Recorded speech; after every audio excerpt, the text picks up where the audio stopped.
Bienvenido al mejor lugar donde puede estar un domingo en la mañana y más si es el día de resurrección. Amén. Gloria a Dios. Gracias, Miguel. Qué bueno. Bueno, esta mañana tuvimos un tiempo muy bonito allí como cuerpo de Cristo, como iglesia. Muchas iglesias fuimos allí y el pastor estaba hablando de un pasaje de Job muy importante que le veremos cara a cara, ¿no? Entonces, yo te voy a decir algo hoy. ¿Tú sabías que sin la resurrección no existe el cristianismo? ¿Sabías eso? Sí. Hay un evento muy importante, el nacimiento de Jesús, la muerte de Jesús, pero si no resucita Jesús, entonces esto no tiene validez. No tiene validez. No había forma de mostrar que Jesús dijo quién era si no resucitara. Ahora te pregunto, quiero hacerte una pregunta. ¿Qué significa la resurrección para ti? ¿Qué significa la resurrección para ti? Has escuchado mucho. Dios está vivo. ¿Qué más? ¿Qué más? Tienes vida eterna. ¿Qué más? Es un Dios vivo. ¿Qué más? Amén, está en nosotros. Ahora, la pregunta que te hago, ¿cómo sabes que Jesús resucitó? Esa es la respuesta muy importante, pero es la más común. Es la más común. Y la palabra de Dios es eterna. Ahora, cuando nosotros salimos a evangelizar, ¿verdad? Nos encontramos con un montón de gente que no cree allá afuera. ¿Y qué se le predica? El evangelio. Que Jesús vino, nació, murió, fue sepultado, pero que resucitó. Y ese Dios, ese Jesús, hombre que resucitó, es al que tienes que seguir y al que tienes que obedecer y al poner toda tu fe. Entonces ellos dicen, oye, eso que resucitó, ¿cómo es eso? Ah, no, lo pone en la Biblia. Y Dios quiere que vayas mucho más allá, porque su Biblia es infinita, su palabra es infinita. Entonces, es la respuesta común, ¿no? Por eso el pastor predicaba esta mañana algo tan potentísimo, porque nosotros sabemos lo que hay en la Biblia, pero afuera no saben. Afuera no saben. De hecho, dice que la manipularon los hombres. Pero cuando dice, mira, tienes que poner tu fe en aquel que murió y resucitó, te dice eso que es. Cuando te vas a Hebreo, el libro de Hebreo, ¿no? Dios define, y lo hemos hablado antes, Dios da la definición de qué es la fe. Dios dice, oye, el concepto de fe es este. ¿Cuál es el concepto de fe? Ve a Hebreos 11, capítulo 1. Hebreos 11, capítulo 1. En tu Biblia.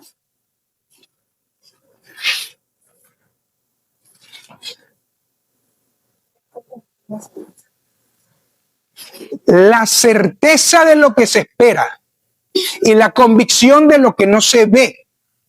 Entonces, certeza y convicción. Entonces, ¿por qué crees que Cristo resucitó?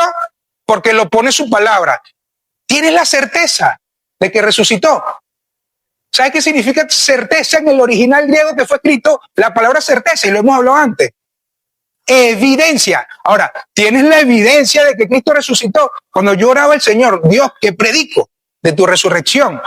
Entonces, predica la palabra y lo que pasó. Y como los discípulos que no creían en la resurrección, los que caminaron con Jesús, no creyeron en el instante de la resurrección.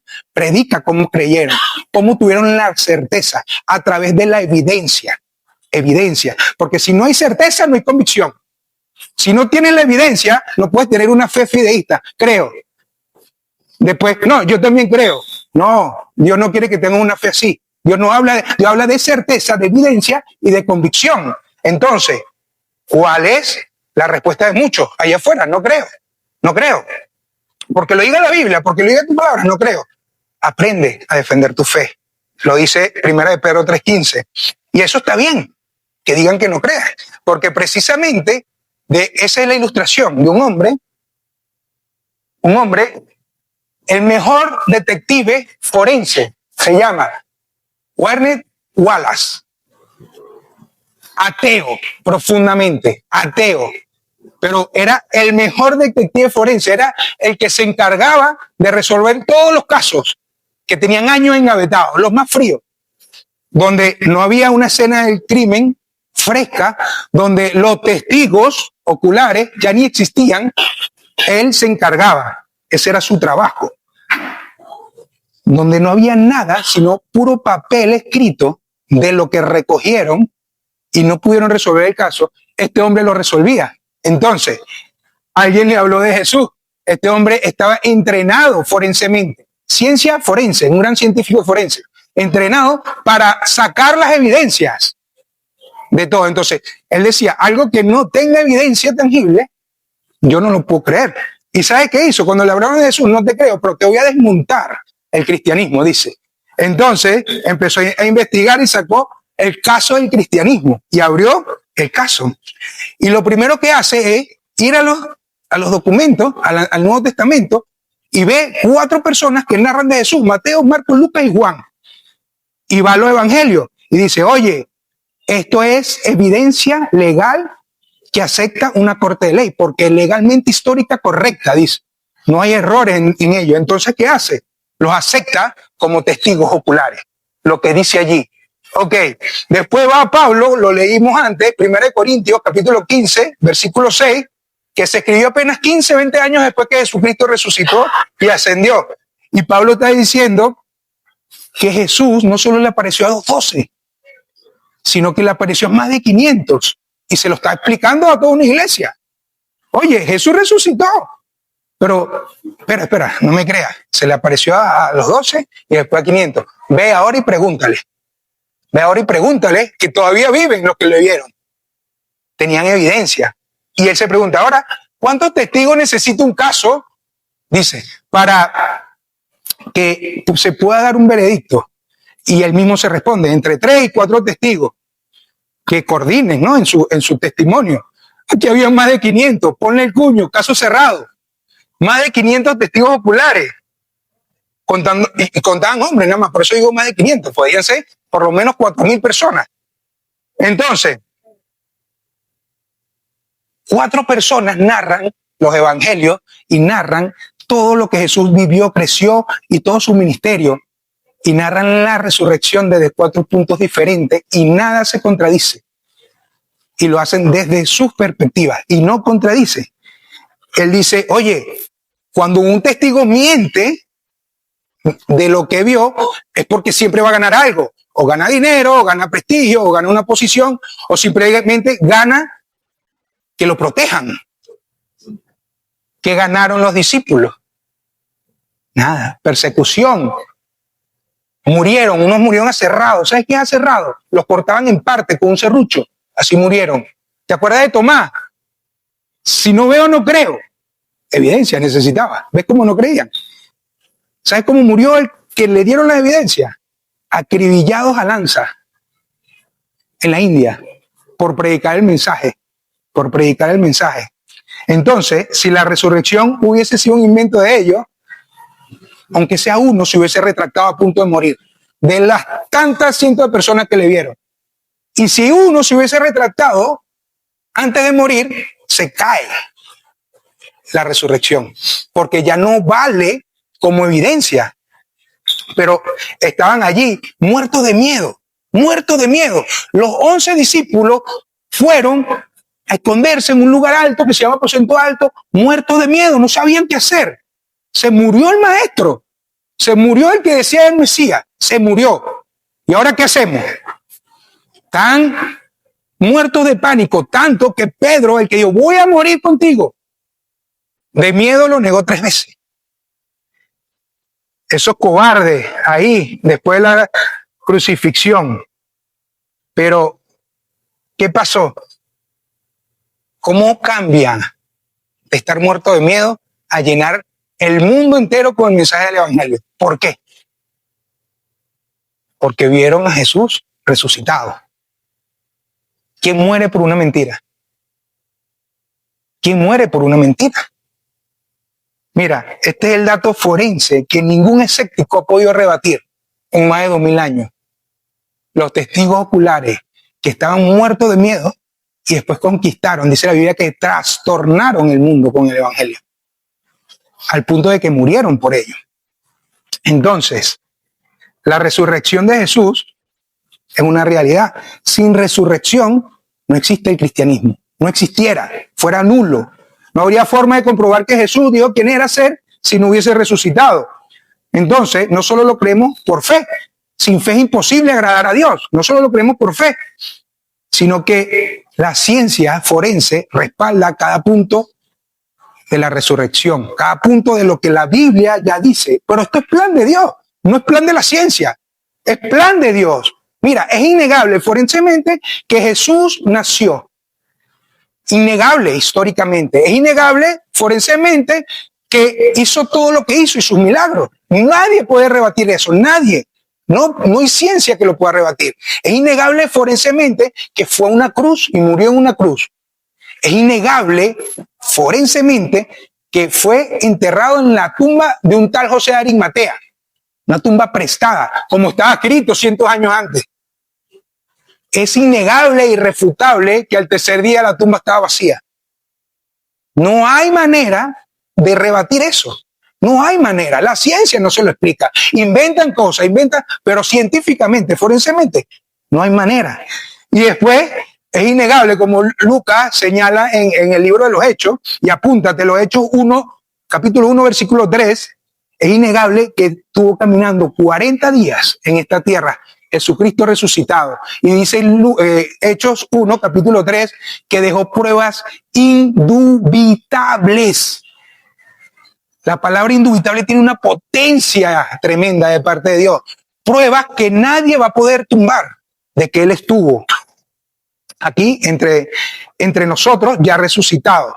Ahora te reformulo la pregunta. ¿Qué significa la resurrección para ti? La idea es que este concepto sea disruptivo hoy, que rompa con tu fe fideísta y diga, el Señor quiere certeza de mi fe. El Señor quiere que tengas la certeza de lo que crees. Entonces, si Jesús resucitó, debemos hacer lo que los discípulos hicieron. Pero vamos a ver entre movimientos qué hicieron para creerlo, que no lo creían, y después de creerlo, ¿qué pasó? Y lo primero que vamos a ver, vamos a estar en el capítulo 24 de Lucas. Lucas 24, y vamos a arrancar en el 36. Lucas 24, 36 en adelante. Y lo primero que vamos a ver está en el 36 al 43. Búscalo en tu Biblia, por favor. Y para ponerte un poco en contexto, Lucas 24 viene hablando de la resurrección y las veces que Jesús se estaba apareciendo a una y a otras personas. A las primeras que se le apareció fueron a las mujeres. Otra prueba más, porque en una corte de ley, en ese momento, si una mujer no contaba como testigo, entonces, si había 2 hombres testigos contrarios a 5 mujeres, entonces le creían a los 2 hombres. Y a los primeros que se le aparecen son a mujeres. Disruptivo. Dios rompe, quiere dar evidencia de su resurrección. Entonces, capítulo 24, versículo 36 al 43, entramos en materia. Dice, mientras ellos aún hablaban de estas cosas, de la resurrección, mira lo que pasa. ¡Bum! Jesús se puso en medio de ellos y le dijo, para vosotros. Entonces, espantados y atemorizados, pensaban que habían visto un espíritu. Pero Él les dijo, ¿por qué estás turbado? ¿Por qué? Y vienen a vuestro corazón estos pensamientos. Dice, mirad, evidencia, mis manos y mis pies, que yo mismo soy, palpadme, evidencia, y ved, porque un espíritu no tiene ni carne ni hueso, como veis que yo tengo. Versículo 40. Y diciendo esto, le mostró las manos y los pies. Y como todavía ellos de gozo no lo creían, ¿ves que no lo creían? Como no lo creían, estaban maravillados y dijo, ¿tenés algo aquí algo de comer, más evidencia. Entonces le dieron parte de un pez asado, un panal de miel, y lo tomó y lo comió delante de ellos. ¿Qué está diciendo Lucas aquí, 24, 36 al 43? ¿Qué está diciendo? Que la resurrección es la base de nuestra fe. Otra vez, sin resurrección no hay cristianismo. No te lo comas con patata. La resurrección es la base de nuestra fe. No creemos en una historia de fantasía ni en un cuento de hadas que resucitó. No, no. Es una realidad absoluta. Es una verdad. Sería una tontería creerlo como un cuento. Sería una tontería creerlo a ciegas. Porque pasó realmente. Mira, la resurrección es la revelación correcta de la persona de Jesús. Jesús mostró evidencia. Jesús quiere que tú tengas una fe sólida, como lo dice su palabra en Hebreos 11, con certeza, con evidencia, porque Jesús no quiere seguidores que no sepan dar razón. Primera de Pedro, capítulo 3, versículo 15, prepárate para dar razón de tu fe. Él no quiere seguidores que digan que sí es una verdad absoluta, porque está en su palabra. Él quiere que vaya más allá de su palabra, porque su palabra es infinita. Entonces vamos más allá. Él quiere seguidores que crean, porque las razones están aquí. ¿Quieres razón de tu fe? Metámonos aquí de lleno. Él da razones. Al igual que los discípulos, muchas veces decimos que creer en Dios es la convicción. Pero ellos, cuando Jesús estaba vivo, tenían convicción. Cuando murió, no. Cuando murió, no. Eso nos hace tener una fe ciega. Y aquí está, en este pasaje, el Señor nos está mostrando que nuestra fe está basada en pruebas, en hechos reales. Léelo, lee tu Biblia.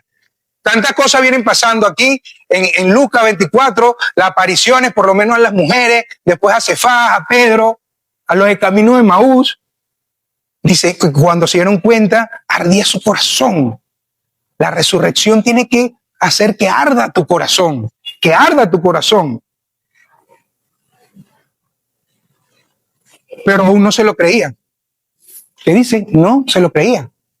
Estaban hablando de las cosas, pero no se lo creían. Tenían poco o ningún entendimiento sobre esto. No sabían nada.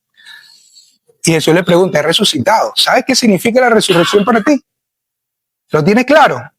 Mira, aún siendo creyente, yo, por lo menos en mis 2 primeros años de creyente, yo decía, Jesús resucitó. Pero a veces tenía dudas. A veces le decía, Señor, no quiero dudar. ¿Cómo es eso? ¿Cómo explico eso? Tú eres Dios, tú tienes el poder. Yo, ok, pero ¿cómo es eso? Porque el que no cree no se lo come. Entonces, ¿cómo lo hacemos? Ese es mi caso, no sé si el tuyo. El de los discípulos también era el caso, no se lo creían. No sé si a ti te pasa. Mira lo que dice el versículo 39. Mira mis manos y mis pies, que yo mismo soy, palpar y ver, porque un espíritu no tiene carne ni huesos, como veis que yo tengo. Y diciendo esto, le mostró las manos y los pies. Mirad, evidencia visual. Palpar, evidencia física. Mira a tu alrededor, tócalo. Están vivos. ¿Por qué? Porque lo estás viendo, lo estás tocando. Eso es lo que está diciendo. Entonces, ¿qué está haciendo Jesús aquí? Le está diciendo, muchachos, ustedes son los primeros testigos oculares estelares de la resurrección. ¿Y por qué crees que ellos escribieron todo lo que escribieron? Porque es una verdad absoluta. Entonces, ellos fueron los primeros testigos oculares estelares. Le vieron, le tocaron a Jesús resucitado. Y esto transformó su vida. Estaban temerosos, corriendo. O sea, unos estaban huyendo a Maús porque tenían miedo. Y Jesús se les aparece en el camino. No te vayas, que estoy aquí, resucité. Vieron su vida. Y mira, y gracias al testimonio de los discípulos y de lo que le vieron, más de 2000 años, hace más de 2000 años, hoy somos millones que celebramos su resurrección. Millones y millones en el mundo entero. Estas no son pruebas porque las creemos sin más. Estas son pruebas que realmente son admisibles en una corte de ley. Realmente. Es ciencia forense. Versículo 36. Vamos un poco más atrás. Dice, mientras ellos aún hablaban de estas cosas, Jesús se puso en medio de ellos. ¡Pum! Rompió. ¿Y qué les dice? Paz a vosotros. La resurrección tiene que traer paz a tu vida. El saber que Cristo realmente resucitó tiene que romper con tu tristeza, con tu quebranto, porque tienes un Dios vivo. Tienes que romper con todo eso. Entender la resurrección tiene muchísimas cosas y sobre todo te trae paz, paz. Él entra y dice shalom. Eso es lo que dice en hebreo. Shalom, así se saludaba, que significa paz. Es como tú llegas aquí y digas, hola, ¿cómo estás? ¿Cuál es la respuesta automática? Bien, bien, ¿y tú? Aunque estés hecho polvo, vas a decir bien. Ahora, ellos sí sabían que significaba shalom, paz. Ahora ellos sí sentían paz. La resurrección, entender la resurrección como Dios quiere que la entienda, tiene que traer paz a tu corazón. La paz de tener el amor de Cristo. ¡Wow! Porque si no resucitó, no existiera el cristianismo, pero resucitó y eso se tiene que dar paz porque tiene su amor. Un amor que sobrepasa todo el entendimiento humano. Es sobrenatural la paz de Dios. Mira, su amor, y esto te tiene que dar mucha paz, su amor se gloría en perdonar tu vida y mi vida llena de pecado. ¡Wow! ¡Qué paz! Ya no tenemos deuda con Dios. Su disposición, escucha esto, su disposición, la disposición de Dios para perdonarnos es mayor que la nuestra de querer ser perdonado. Él tiene más pasión por perdonarnos que nosotros por recibir su perdón. Eso te tiene que dar paz. Eso te tiene que dar paz. Entonces, ese consuelo que te da en medio de la adversidad, ese valor que te da en medio de las pruebas, viene de la resurrección. Esa esperanza, esa paz, viene de parte de Dios. Y eso es lo que necesitamos todos los días para vivir. Todos los días necesitamos consuelo, valor, paz, esperanza. Pero si Cristo no resucitó, no lo tuviéramos. Tienes un Dios vivo. Tienes un Dios vivo. La resurrección tiene que ser causa de gozo todos los días. Y te lo voy a repetir porque es lo más que ataca el enemigo en tu vida. Depresión, ansiedad, angustia, tristeza. Pero Dios dice gozo, gozo. Más allá de eso, se lo había dicho antes. Jesucristo les dice algo y les profetiza esto. Se los profetiza y lo cumple. Pero eso no era para ellos nada más, eso también es para nosotros. Mira lo que había dicho antes. Vamos un momento a Juan. Juan capítulo 16, versículo 22. Se lo había dicho antes de ir a la cruz, mucho antes de ir a la cruz. Dice, por tanto ahora ustedes tienen también aflicción, pero yo les veré otra vez y su corazón se alegrará y nadie le quitará el gozo. Jesucristo resucitó. ¿Por qué permites que el enemigo se meta a robarte el gozo?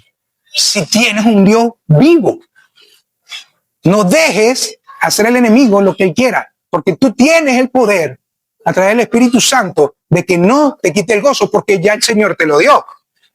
Eso fue exactamente lo que estaba pasando con ellos. Estaban afligidos y él le dijo, se van a poner tristes, yo lo sé, porque yo soy todo, yo lo sé todo. Pero tranquilo que me vas a ver otra vez la cara y te va a dar paz, te va a dar gozo. Ellos, y se cumplió 41, versículo 41 dice, ellos de gozo no lo creían, estaban maravillados.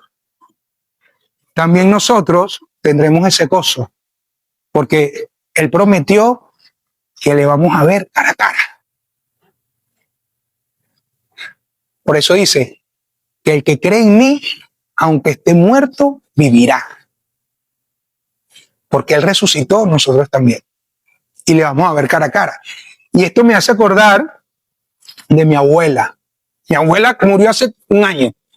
Pero desde que yo tengo uso de razón, mi abuela creyente de toda la vida, desde que yo tenía uso de razón, mi abuela hacía sus arepitas y decía, yo estoy preparada para irme con el Señor. ¡Wow! ¡Qué gozo!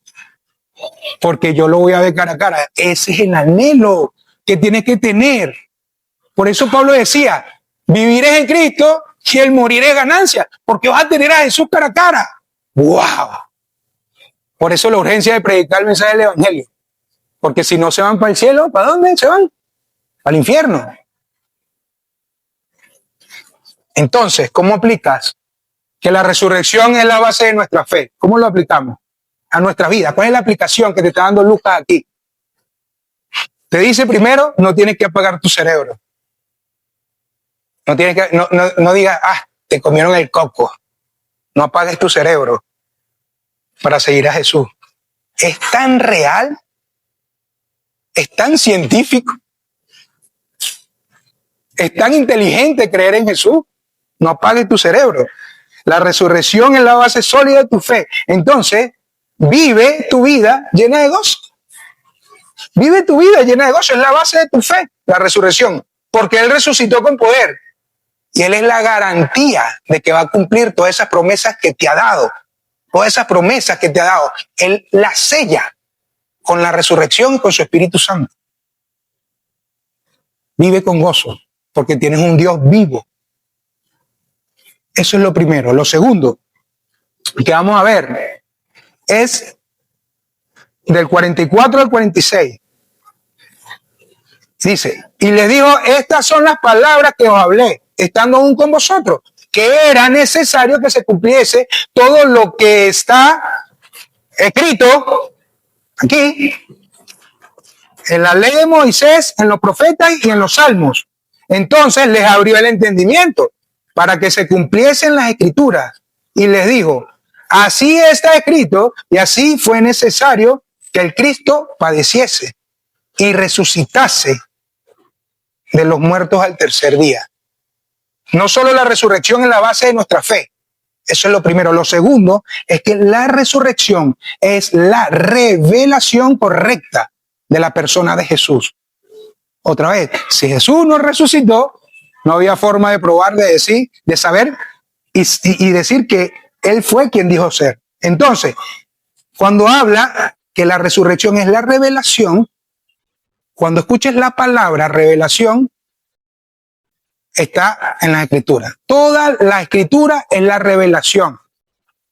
No permitas, por el amor a Cristo, que alguien te diga, el Señor me reveló esto, y te lo diga, porque no hay más revelación para la humanidad que las Escrituras.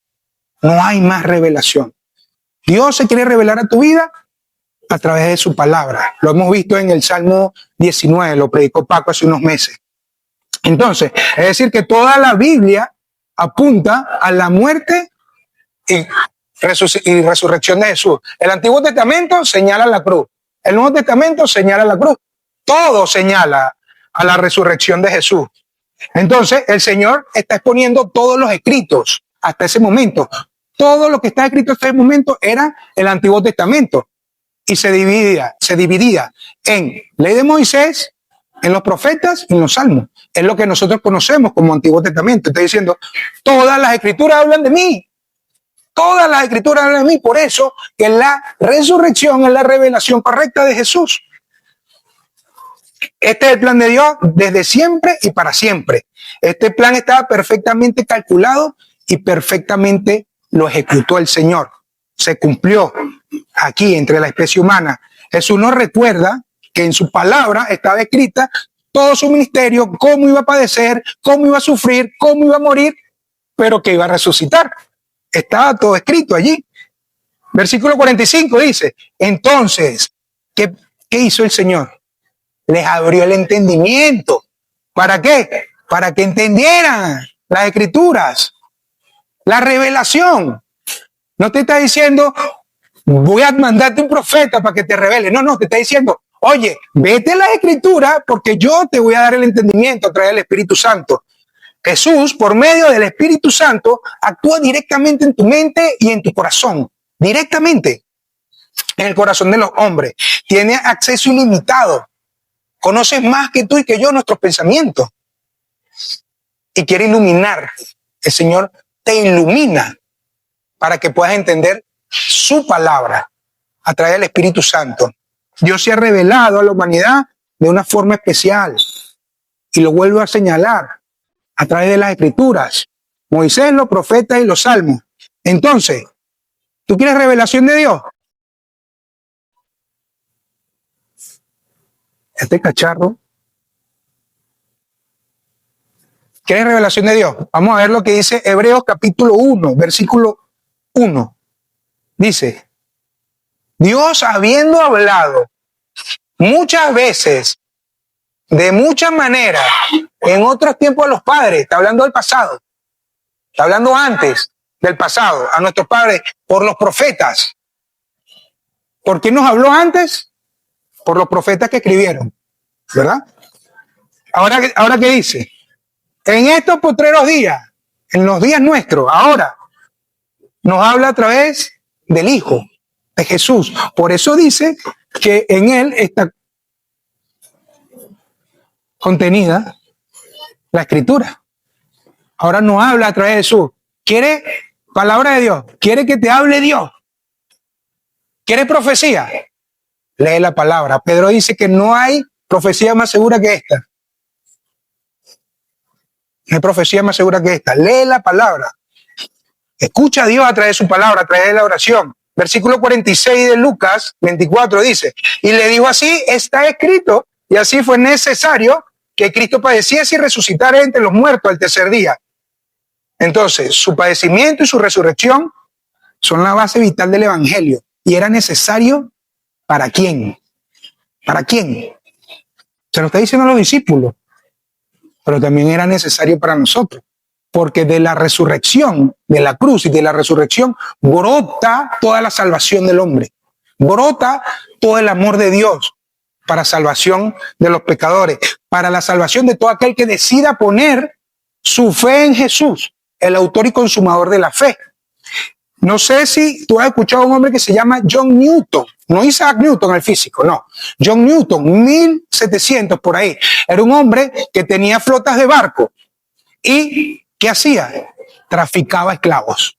Movía esclavos de un lado al otro y vendía, compraba y traficaba con personas, esclavos.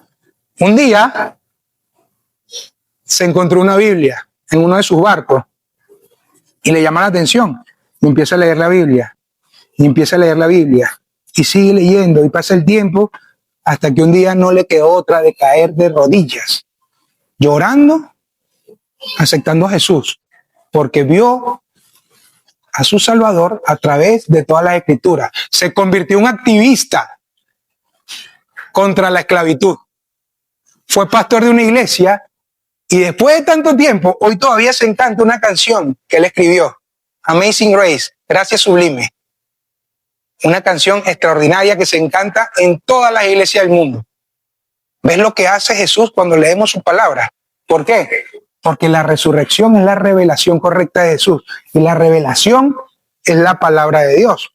Entonces, ¿qué hemos visto? ¿Cómo aplicas esto en tu vida? Perdón. ¿Cómo aplicas que la resurrección es la revelación correcta de Jesús? ¿Cómo lo aplicas? Como cantaron los niños. Lee tu Biblia cada día. Lee tu Biblia. Haz el devocional.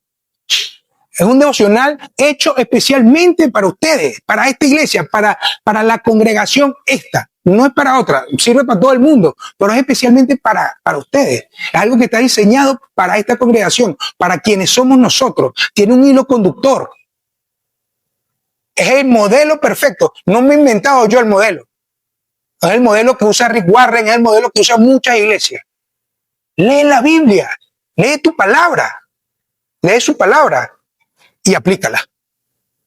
Y aplícala, porque si no hay aplicación, no hay nada.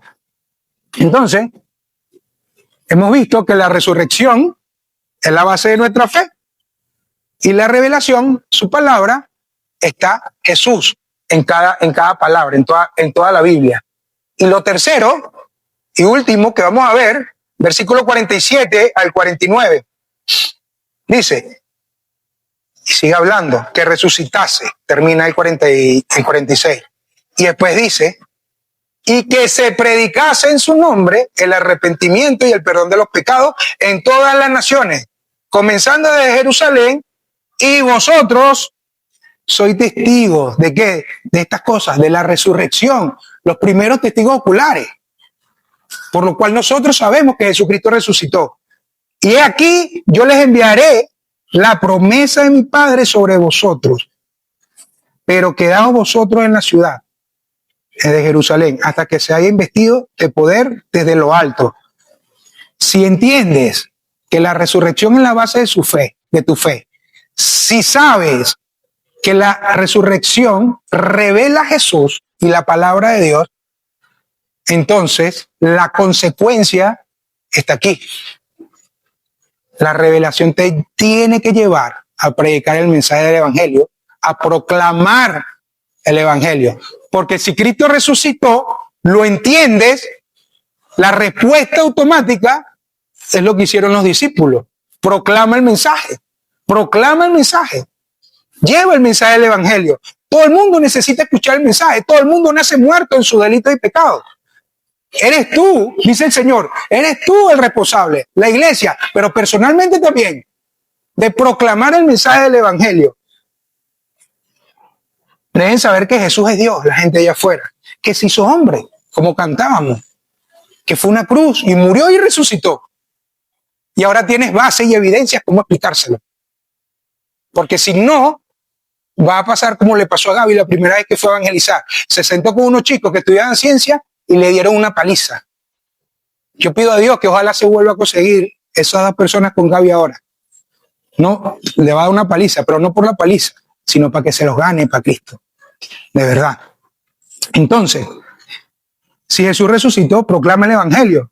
Ahora, ¿dónde debemos comenzar? ¿Qué le dice Jesús? Quédate en Jerusalén. Empieza en Jerusalén. Quédate en tu casa. Es allí donde vas a empezar a ser testigo. ¿Cuál es tu Jerusalén? Aquí un ejemplo de la Jerusalén de un hombre. Tu familia, mira, él fue obediente. Su entorno, él se quedó y empezó su Jerusalén. Pero vamos allá a las naciones, en el nombre de Jesús. Entonces, ¿cuál es tu Jerusalén? Tu familia, tu trabajo, tu entorno, ese es tu Jerusalén. Allí es donde tienes que empezar. Tus vecinos, y como iglesia, salimos a evangelizar aquí, a nuestro Jerusalén, en la cuesta.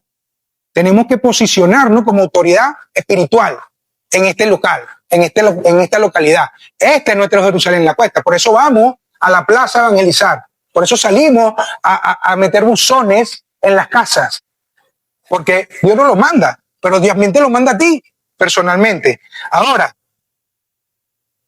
¿con qué ayuda contamos para salir y llevar el mensaje del evangelio? Versículo 49. He aquí, yo enviaré la promesa de mi Padre sobre vosotros. Quedaba aquí, dice, seréis investidos de poder de lo alto. ¿Sabes que tienes el poder? Porque si aceptaste a Jesús, entonces ya el Espíritu Santo mora en tu corazón. ¿Y quién es el Espíritu Santo? El mismo que levantó de entre los muertos a Jesús. ¿Qué dice? Y quiero que lo busques, no lo tengo allí, lo hice a propósito. Mateo 27, 52 y 53. Para que entiendas el poder que tienes dentro de ti. Mateo 27, versículos 52 y 53. Alguien con voz de arcángel y trompeta que lo lea, pero todos le seguimos. Cuando lo tengamos todo. Jocelyn lo va a leer. Cuando lo tenemos. ¿Sí? No, esperemos. Versículos 52 y 53. 27, 52 y 53. Y se abrieron los sepulcros y muchos cuerpos de santos que había dormido se levantaron. Y saliendo de los sepulcros después de la resurrección de él, vinieron a la ciudad y aparecieron muchos. ¡Wow! Jesucristo no resucitó solo. Fue tanto el poder de la resurrección que se levantaron los muertos y entraron a la ciudad. Ese es el poder que mora en ti y en mí. Porque ellos cambiaron su temor en valentía. Porque tenían evidencia y tenían el poder de Dios dentro de ellos. ¿Cuál es la diferencia entre ellos y nosotros? Ninguna. Ninguna. Es un mandato para todos. Hechos, capítulo 1, versículo 8, ¿qué dice? Ese sí lo tengo aquí. Y Lucas hablando en el libro de los... Dios hablando, Jesús hablando, resucitado. Jesús está hablando ya aquí, resucitado. Antes de irse. Y les dice Jesús, antes de irse, pero recibiréis poder cuando haya venido sobre vosotros el Espíritu Santo. ¿Para qué? Para ser testigos. Tienes el poder de testificar. Tienes al Espíritu Santo que levantó a Jesucristo entre los muertos. Ponle fecha cuando empiezas en tu Jerusalén, porque no te hace falta nada, no te hace falta más nada. Y después a toda Judea, en Samaria y hasta lo último de la tierra. Y así se cumplió con los discípulos. Entonces, mira, hoy no podemos ni ver ni tocar a Jesús. No lo podemos. Físicamente Él está a la diestra del Padre, punto. Él está allí, gobernando. Él está a la diestra del Padre. Pero sí lo podemos sentir. Sí lo podemos respirar a través del Espíritu Santo. Sí le podemos escuchar a través del Espíritu Santo. Esa es la promesa. Y les enviaré el Consolador. Les enviaré el Espíritu Santo.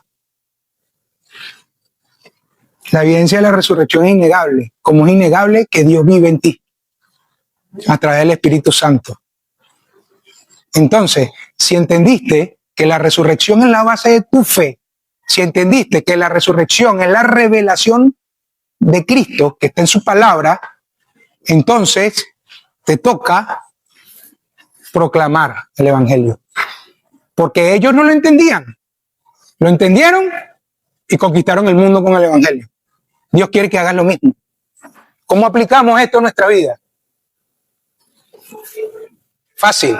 La Biblia te lo da. Mateo 28, 19 y 20.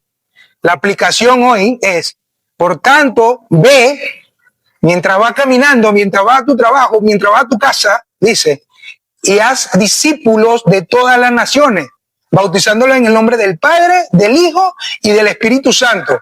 ¿Qué más vas a hacer?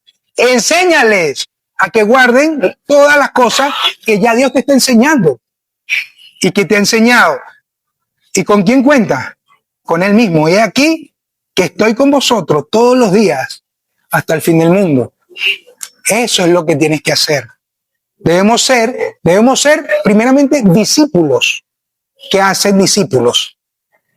Pero no puedes hacer discípulos si no te discipulas. No puedes hacer discípulos si no estás en la palabra de Dios. Entonces, el cuerpo resucitado del encarnado Hijo de Dios está realmente delante de ellos, ahí, en cuerpo, alma y espíritu. En todos los sentidos, Jesús resucitó gloriosamente. Y nos ha dado evidencia para llevar el mensaje. Entonces, ¿qué hemos visto? Que la resurrección es la base de tu fe. La resurrección es la base de tu fe. Entonces ya no caminas así.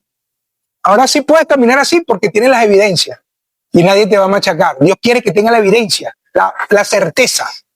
Lo segundo, que la resurrección es la revelación correcta de Cristo. No busques más revelaciones. Dios te la dio ya. Él no te va a dar más revelaciones que no en su palabra. Todo lo tiene que pasar por aquí. Entonces, cuando tienes las dos primeras claras, acciona. Proclama, predica el Evangelio. Eso es lo que hemos hecho. Mira, Jesús está vivo y está vivo dentro de ti. Está en nosotros. Mira, lo espiritual y lo racional no son cosas que van por caminos diferentes. Dios te da una fe racional. Él te la está dando. Te está diciendo, hijo, estoy vivo. Mira, lo más racional y lo más inteligente que puedes hacer es vivir una vida en dependencia del Espíritu Santo. Eso es lo más inteligente que puedes hacer. Lo más inteligente que puedes hacer es obedecer la palabra de Dios y al Dios de la palabra, que te manda a proclamar el mensaje del Evangelio. Te dice, tú eres mi hijo, no te salvé para que tengas vida eterna, pero también con un propósito que Él diseñó de antemano para cada uno de ustedes. Lo más inteligente que puedes hacer es buscar cuál es el propósito. Lo más inteligente es que puedes hacer es salir de esa angustia, de esa depresión y tener paz porque Él resucitó. No saques tu cerebro. Dios quiere que tengas la evidencia. Lo más inteligente que podemos hacer es vivir una vida netamente espiritual. Entonces, Jesús resucitó y se fue. Pero ¿sabes qué? Va a volver. Va a volver. Y si vuelve y estamos vivos, dice su palabra que vamos a ser arrebatados y nos vamos a encontrar con Él en las nubes. ¡Qué hermoso! Pero si ya moriste, te da una promesa brutal. Dice, los muertos en Cristo resucitarán primero. Y es una realidad. Y vamos a encontrarnos con Él y vamos a ver cara a cara. Amén. Vamos a orar. Dios, gracias, Señor. Gracias porque tú nos das la certeza, Señor, de la fe. Gracias porque tú estás vivo, Señor. Gracias porque tú eres Dios por sobre todas las cosas, Señor. Y la tumba no te retuvo, Señor, porque tú eres el dueño de la vida y de todo, Señor, y de la muerte. Nadie te quita la vida, tú la entregaste y la tomaste. Gracias porque nos diste esa promesa de la tercera persona de la Trinidad, Dios mismo a través del Espíritu Santo. El poderoso vive en nosotros. Gracias porque lo más sabio y lo más inteligente que podemos hacer es aceptarte a ti, vivir dependiendo de ti, Espíritu Santo. Ayúdanos, Señor, como iglesia, como congregación, a hacer como decían de Pablo y de sus discípulos en el libro de los Hechos. Estos que trastornan la cuesta, estos que trastornan Tenerife, estos que trastornan España y el mundo, Señor, porque tenemos el poder, porque tú nos los has dado, Señor. Ayúdanos a tener esa valentía, Señor. En el nombre de Jesús. Amén y amén.